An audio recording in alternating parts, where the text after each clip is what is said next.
India go one up in the series and set up a very crucial fourth test match now because they need to win or draw in order to qualify for the finals of the World Test Championship. To watch how India and England will approach the next game, watch this episode of Jatin's Scorecard.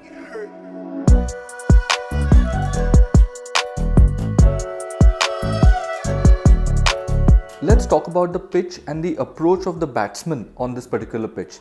Yes, it was a turner, but that's expected in India. So when we go to England or when we go to New Zealand, the wickets look like grass lawns. So the home team will always carry that advantage. But what was crucial for me in this test match was the approach of the batsmen.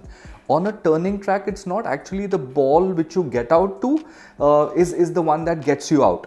It actually is the sequence of play before that particular delivery which plays on your mind. So for example, you saw that a lot of batsmen in this game got out to the straight ball. On a turning track, as a batsman, you play a few balls and you see that it's turning and you kind of give a little allowance for that spin in your entire game, be it offense or defense. But sometimes when you give an allowance for that spin, you tend to leave a gap between bat and pad, and if there in that situation, if there's a straight ball, that's the one that gets you out. So it's actually the passage of play going into that delivery which affects you. Either you're playing it and it's affecting you firsthand, or you're a non-striker and you're seeing the striker where the ball is turning a lot, or you're sitting padded up in the dressing room. So it's actually all these factors which come into play. But what I found lacking was a certain amount of confidence or security in defense.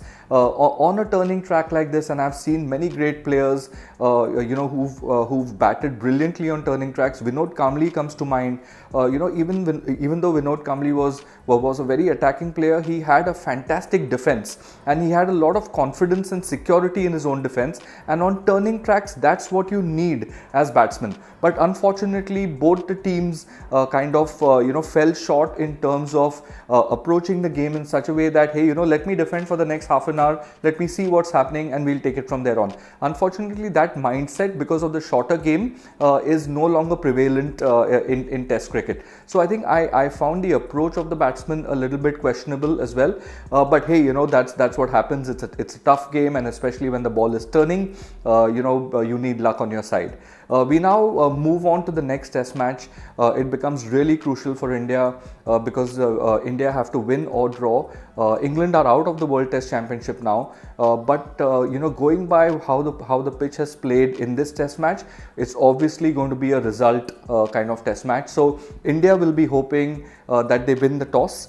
I think they might make one change probably, but they might even go in with the same team. I think they leave it to the last day before the game to kind of announce that team.